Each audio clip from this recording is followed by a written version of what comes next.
I lost 175 pounds. I lost over, basically over my half my body weight. I don't exactly know how much I weighed. I weighed over 350 because that's what my scale weighs, and it said error. So whatever I lost for the first 2 weeks, or 3 weeks actually, whatever that is, that's what I weighed, and I'm assuming around 360, 365 maybe. I think the bulb clicked when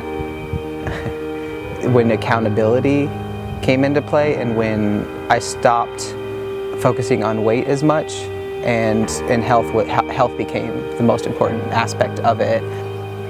That was why I chose running. You can only slack so much or eat so bad or do anything to be running on a constant basis. And it didn't even start with the marathon. It started with Pat's Run. That was my biggest dream was Pat's Run. And that was as big as I could dream, which was 4.2 miles.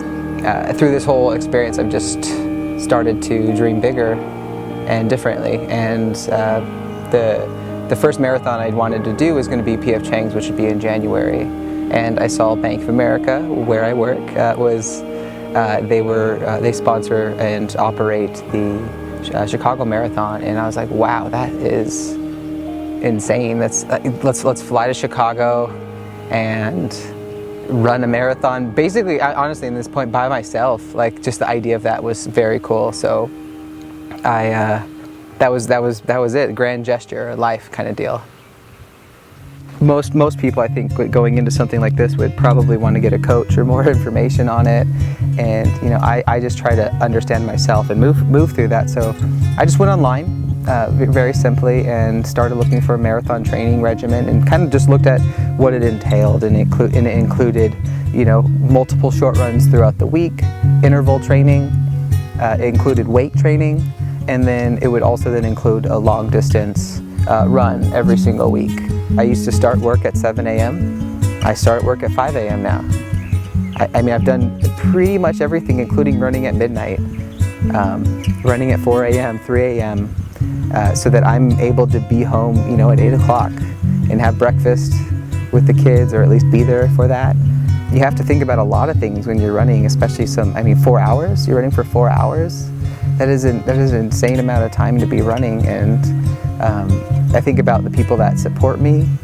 I think about my own determination. I think about how much I've gone through. My wife has sacrificed pretty much every morning, right? I can't remember the last day I probably woke up next to her on a Saturday morning, because I am either hiking or biking or running or doing something in that training regimen. The only thing that keeps me going, obviously, besides growing myself, is I'm doing it for my family. That is the reason behind everything that I do. The first thing I want to do is call my son from the marathon and tell him that anything's possible, that I did something that did not think was possible. I'm so much more myself through all of these sacrifices that everyone's given me, that I appreciate it more than anything. Besides thank you, I even wrote about it today, there's not much I can say outside of that.